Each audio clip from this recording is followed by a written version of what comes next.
Welcome, everyone, to Reading by Candlelight at Molly's Cottage. It's a new year, which means we have 12 new crime thriller authors to chat to. And our first for 2025 is Kate Horan, debut author of The Inheritance, which features in the January book box. Welcome, Kate. Thanks for having me, Fiona. It's lovely to be here. Kicking off the new year for you. Yes, it's very exciting. It's the first interview for 2025, and I am so glad that you are here. And for those who don't know, Kate works in corporate communications, helping executives to pitch and present, which must have come in handy when pitching to publishers. Yeah, although it's surprising, it's still hard when it's your book that you're pitching rather than, talking to executives about all the things that they do. But yeah, I think that the skills in standing up in front of people are hopefully going to help me with the events that I've got coming up. And you've also taught English and drama at high schools. And like many writers, Kate was a passionate reader as a child. And we have something in common, Kate, getting into trouble for reading with a torch under the bed covers after lights out. You used to get in trouble for that too? Oh, yes, absolutely. I was just one more chapter, please, Mum. Yeah, I was like that. I could not put a book down if I was, under its spell. Now, The Inheritance is Kate's debut novel, and it was published on the 1st of January. It's QBD's Book of the Month, and it's already become a bestseller. Congratulations, Kate. You must be thrilled with that. I am. I'm absolutely thrilled. It feels like a bit of a dream.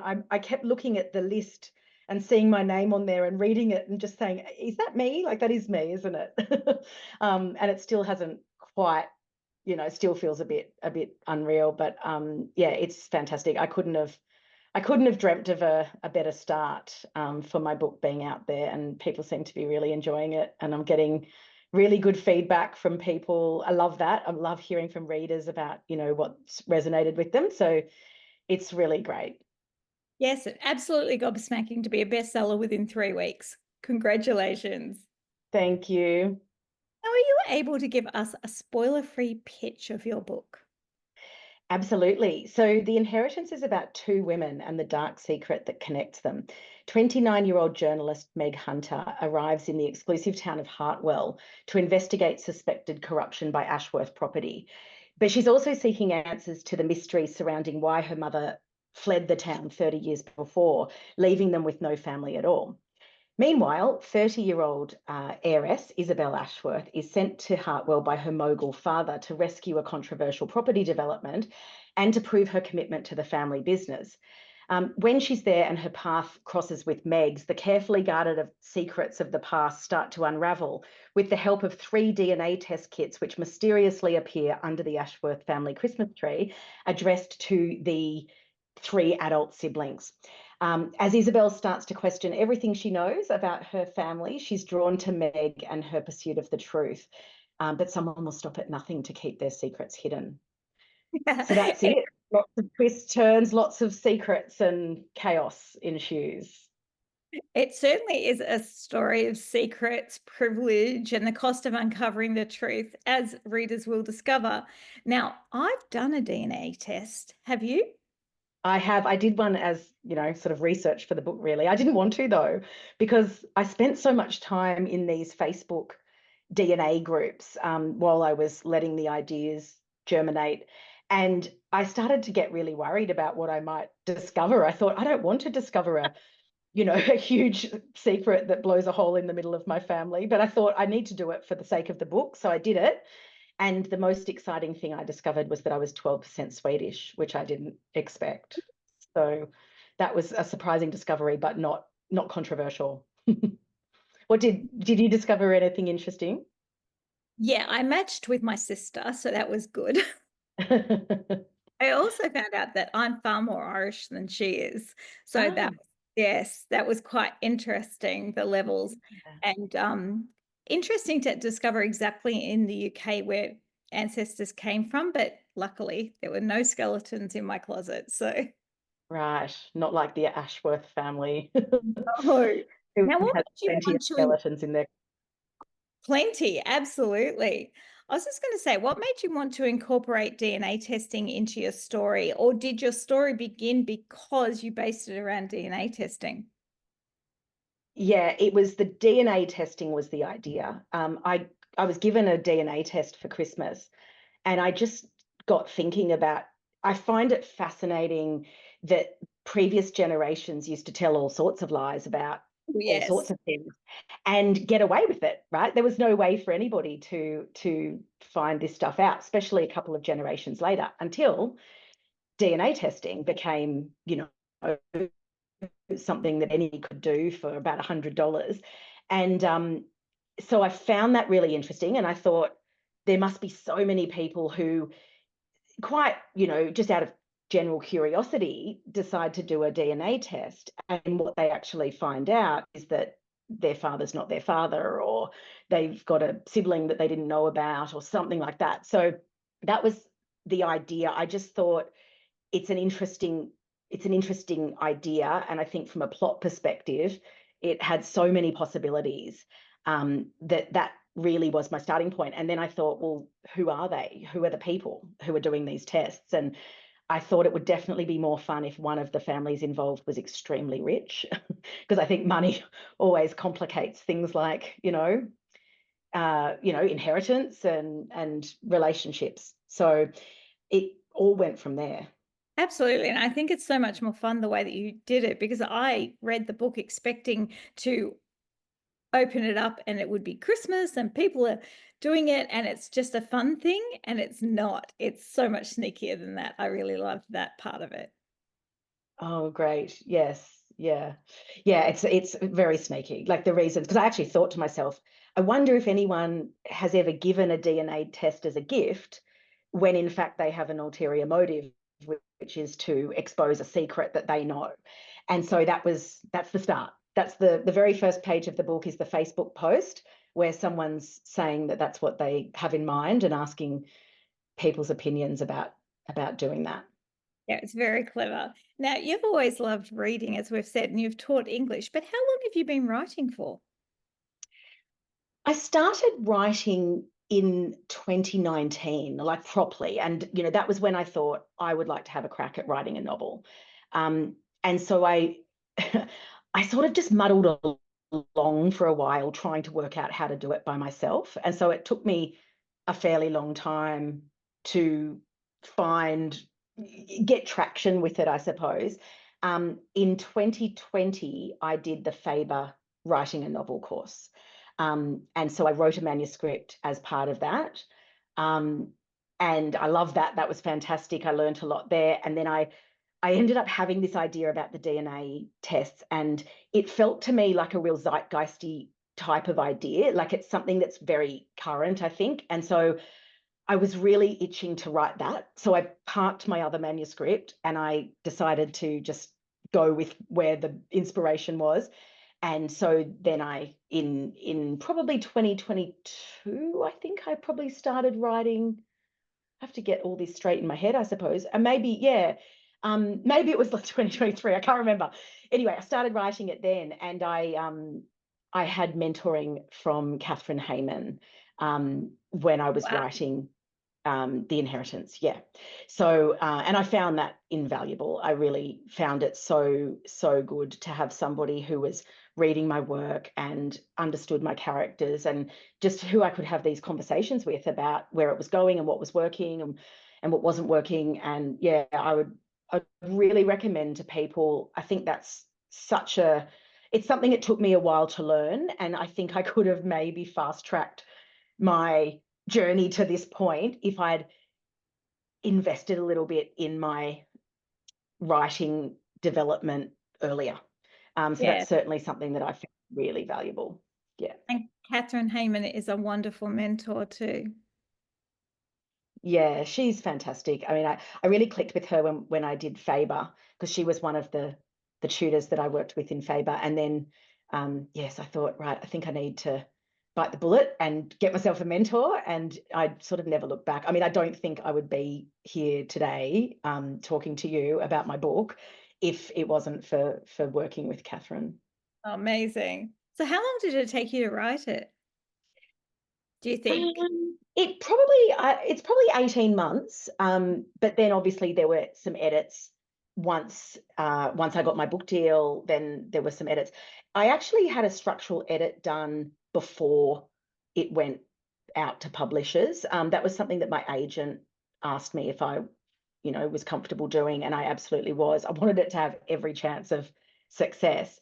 And so I had the structural edit done. And I then took all that feedback on board and made all of those revisions, well, the ones that I thought I should make. And then it was ready basically to send out. And I think that's probably one of the reasons why HQ was able, because I only signed my book deal in May. And the book came out on New Year's Day. And I think it was because I'd already started that editorial process before they even, got to read it. Yes, that's great. And it made a much shorter process between you signing Yeah. and coming out. That's really quick. Now, books like yours, Kate, that include science through the DNA and the inclusion of a wealthy family that has money and power and celebrity, that requires research. Now, you said you went on some Facebook groups for DNA and things like that. How much research did you actually need to do? Yeah, look, I don't even want to calculate how many hours I spent reading posts in Facebook DNA groups because I was sucked into a deep hole. Like it was so fascinating. And in fact, the challenge for me was that I had so many different ideas about directions that this book could possibly go that I then had to narrow it down and work out, well, hang on, what am I doing here? Because there were just so many interesting stories. So the bulk of my research really was the time that I spent in the Facebook groups. And what I found that I think is really interesting about DNA testing is that there's kind of two different groups of people who do DNA testing. You've got people who do it because they're just curious about their family, their ancestry and their ethnicity. And they think, I wonder if I'm, more Scottish or Irish or whatever. And so you've got that group of people who is just curious. And then you've got people who are looking for someone or trying to solve a really specific mystery. And so there are lots of different people that fall into that category. And in the book, I've done a number of Facebook posts that represent some of those people in a way. So you've got people who were conceived by sperm donation. You've got people who were adopted and who are looking for a birth parent. You've got all sorts of different reasons why someone who just grew up with a single parent and didn't know their father, for example, and are looking for them. And the thing about it that's so interesting is that often the answer to their mystery is the group of people who are just curious about who they are and where in the world they hail from. And so those people get a really big surprise when the DNA tells them something about themselves and their family that contradicts everything that they thought they knew.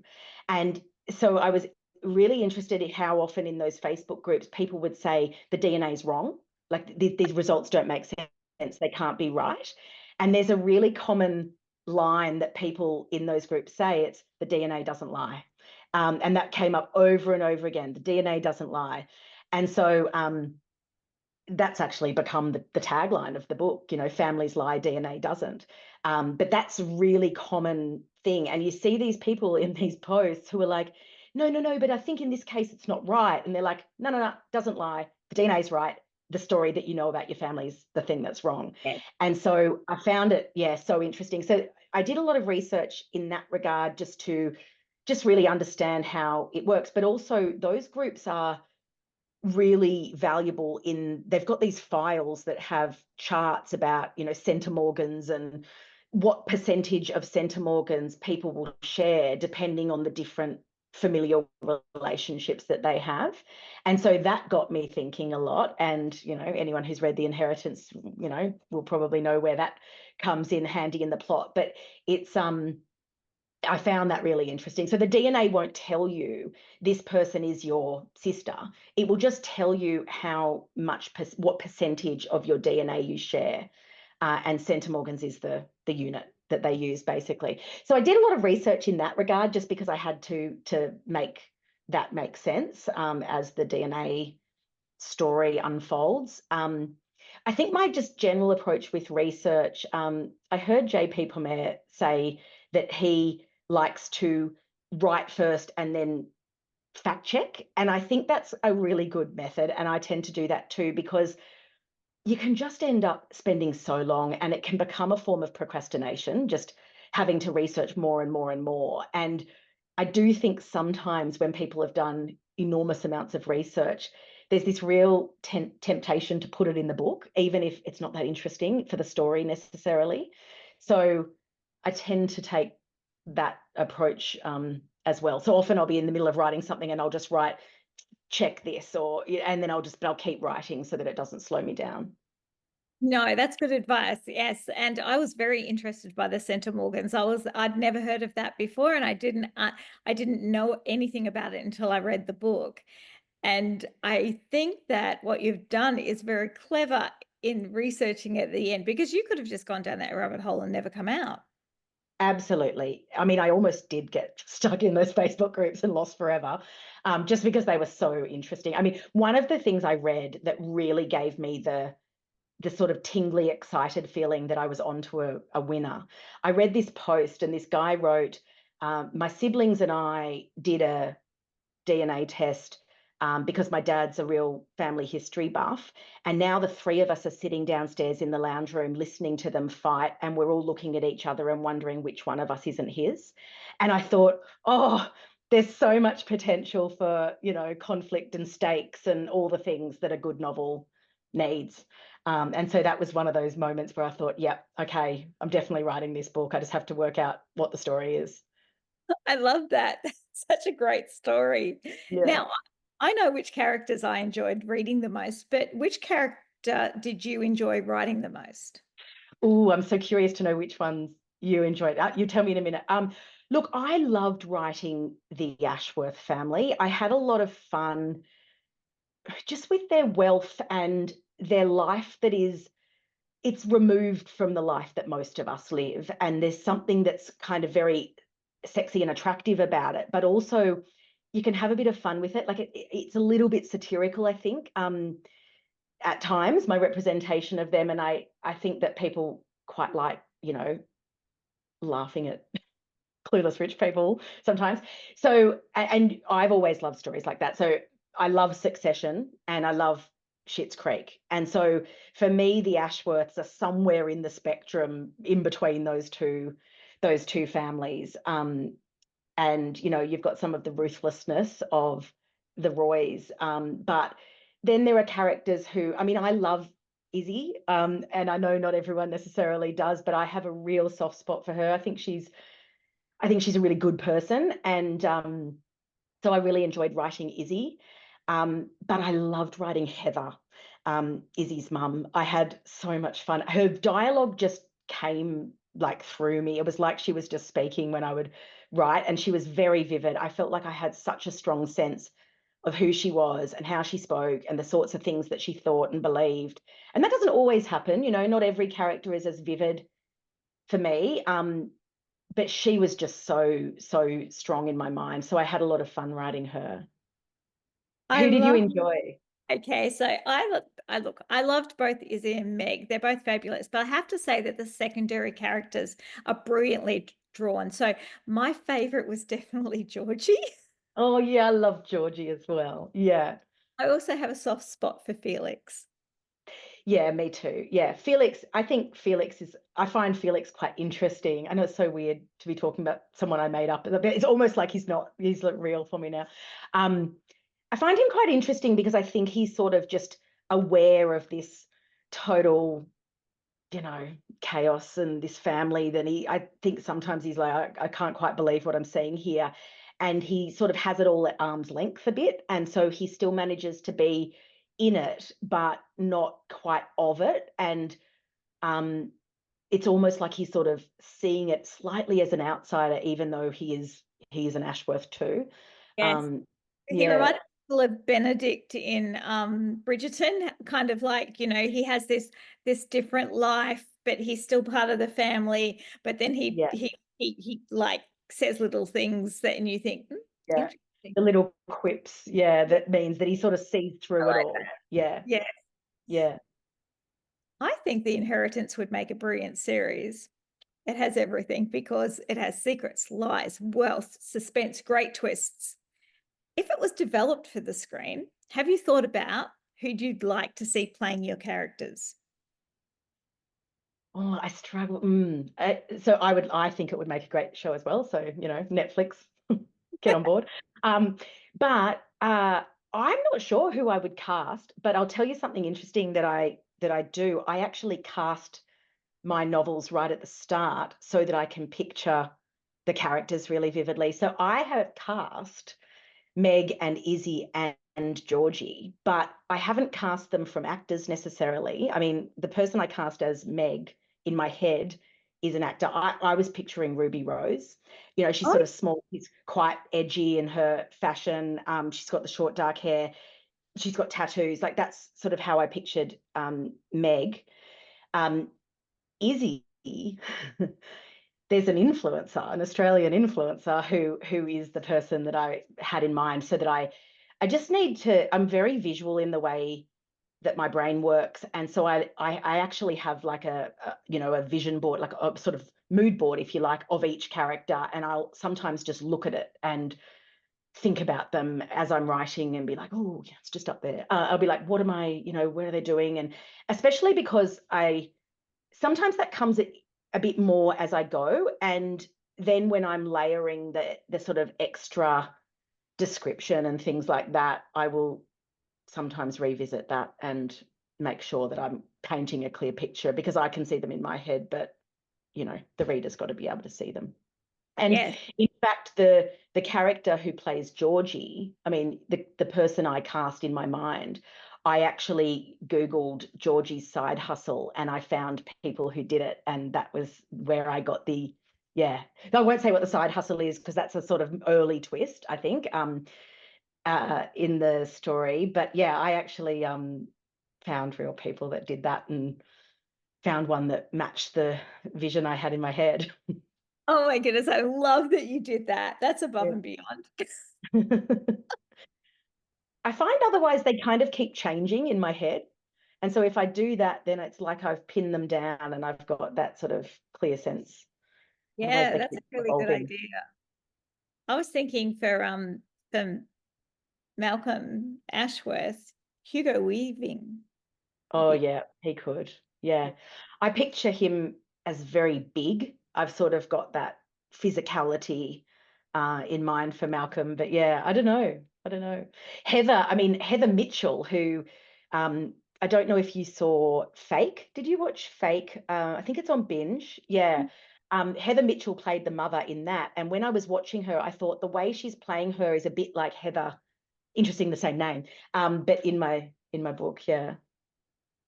such a fun game to play, isn't it? Who'd It is play fun. this Yeah. character?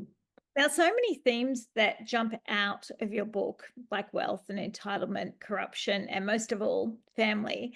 And, as you said, I love that tag, families lie, DNA doesn't. It's so good. But is there something that you hope the readers will take home, take away from your story?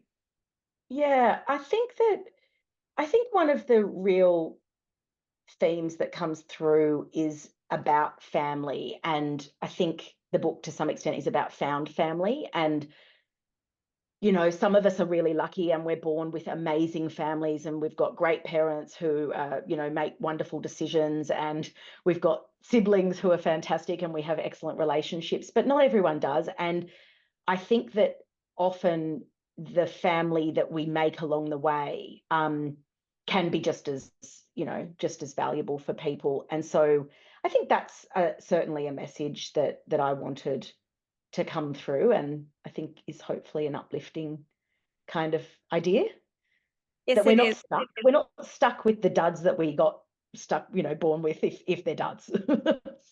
That's very true. Found family is a very important thing.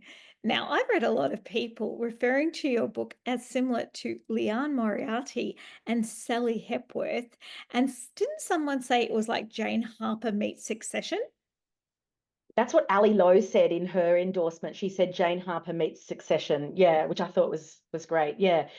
Yeah, I mean it's a bit all of them, but it's not quite exactly any of them, I think. No, no, but it's a lovely people to be compared to though. Absolutely. Yes. Yeah, I'll take Leanne Moriarty and Sally Hepworth any day. And Jane Harper. I think we all would. Now, that leads me to Yeah. the question, which authors inspire you?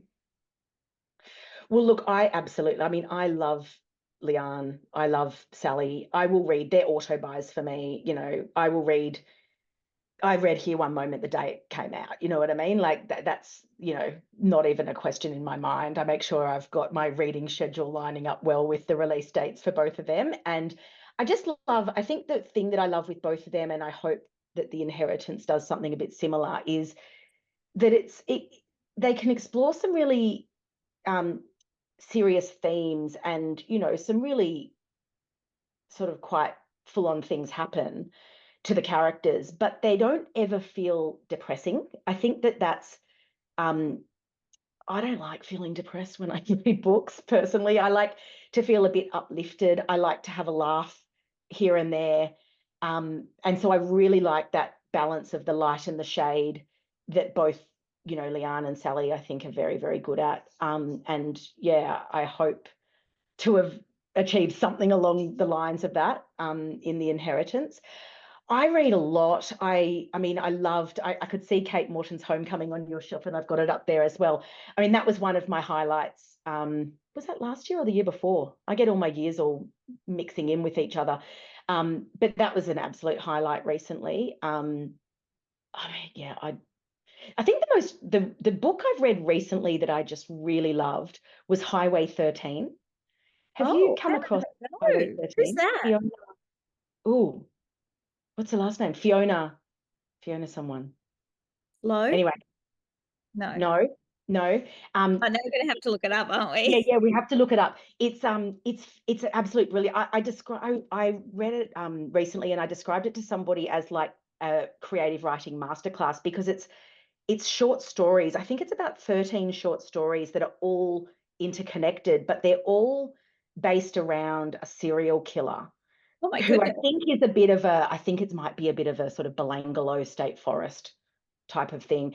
But they all the stories in some way have the characters have been affected, often in quite distant ways, but by this serial killer who, is a fictitious serial killer. But it's amazing because some are in first person, some are in third person. The tenses change. The way she does dialogue, she'll do completely differently in one to another. So as a writer, it's a really, really good one to read. It's one of those ones I felt like I needed to read again as soon as I read it to just learn more from her because I think she's really, really good. Not that I can remember her name. How embarrassing. Sorry. Highway 13 by Fiona McFarlane. McFarlane. There you go. Fabulous. I have to put that on my TBR now Yeah, that you've really said. good. So that's a book that you've just finished that you've really enjoyed. And Yeah. what are you reading at the moment? I'm reading at the moment. Oh, All Fours. All Oh, Fours by Miranda July, which is, I have to say, one of the most bonkers books I've ever read. It's about a woman who is having a bit of a sort of midlife crisis of sorts, and she's an artist, and she decides to drive from LA to New York, but she only gets about half an hour from home, and then she bunkers down in a motel, and she doesn't go. And so she's left her husband and her child at home, and she spends the 3 weeks, and she pretends on the phone that she's, in Idaho or somewhere, Indiana or something. And in fact, she's just half an hour from home in a motel. Anyway, it's quite crazy. It's one of those ones that I really want to talk to someone who's read it to try and work out what to think. But I mean, it's definitely interesting and really well written. now, although reading by candlelight is for readers, we get a lot of writers who are members of our book club. If you could offer a piece of advice to aspiring writers, what would it be? Um, Look, I think my advice, I touched on it earlier, but I do think that you do have to really learn the craft. And so my advice would be, I often think, if I could rewind and do anything differently, I think I just would have invested a bit more in learning the craft earlier, because I did just try and muddle my way through and work it out. But it's a lot easier if you if you learn some of the tricks, and just the technical side of writing is really important. I think there's an art and a craft when it comes to writing, and the craft is something that you can learn. I love craft books. I don't necessarily sort of buy into them hook, line, and sinker. I think, sometimes people are like, Save the Cat is my, Bible. And so they do everything. And I don't really do that.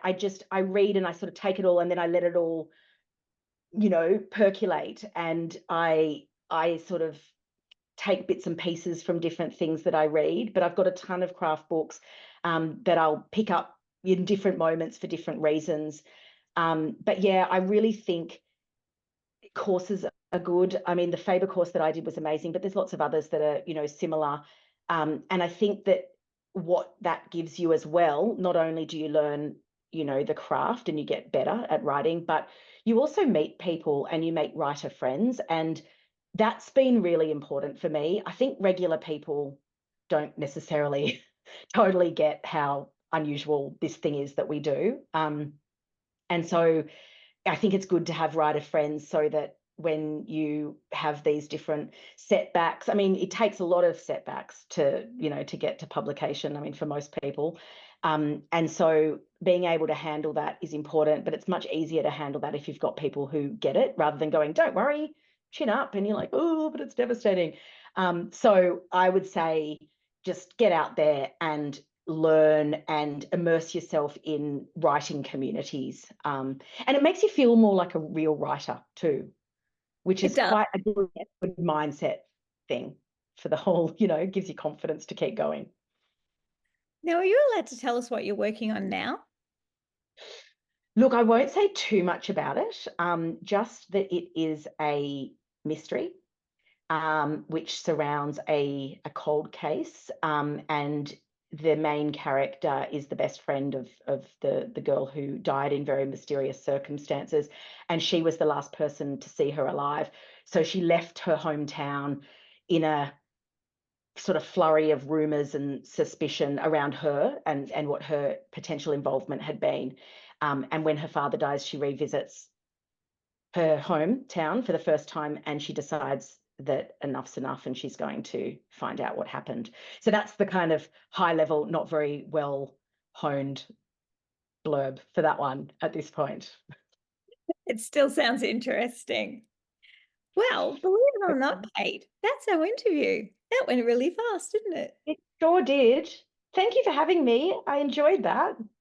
This is Uh, my first this is my first event for the inheritance. oh, really? Oh my goodness. See, I Yeah. often get that. I'm often the first person who interviews an author about their book, and I always hope that it's a really positive experience for them. So I hope you've had a good It time. was very positive. Yeah, because my book came out on New Year's Day, where sort of most of the events are going to be in Feb. So I've got my book launch on the 30th of January, and then I'm at Berkelo at Balgowlah on the 6th with Ali Lowe, 6th of Feb. And then I'm with Burr Carroll up at Mona Vale, at Berkelo Mona Vale, a bit later in Feb. Yeah, and so I've got some, all sorts of things coming, and all of that's on my Instagram if people want to come along. Oh, yes. If you're in New South Wales, just head along to any of these events. They'll be on socials. And thank you, Kate, for chatting with me and for being Reading by Candlelight's crime thriller book box author for January. Thank you. Thank you for picking me and for having me on. I've loved our chat. Thanks, Fiona. And The Inheritance is such a brilliant debut. It's going to be a huge favorite with readers and book clubs alike. And it's tensely plotted. And I feel that it has all the ingredients of like a Knives Out family drama. Oh, yes, we need Yes, that. Come on. I love that. Wealth, lies, greed, power, family, siblings, sibling rivalry. Love it. And we'd love to hear what you all think about this book on the Reading by Candlelight Facebook group or on Instagram. So thank you for coming along tonight, watching us live. And if you're watching this on YouTube or listening to the podcast, I hope you enjoyed this episode. And thank you again, Kate, and wishing everybody happy reading and goodbye for now. Happy reading. Thank you.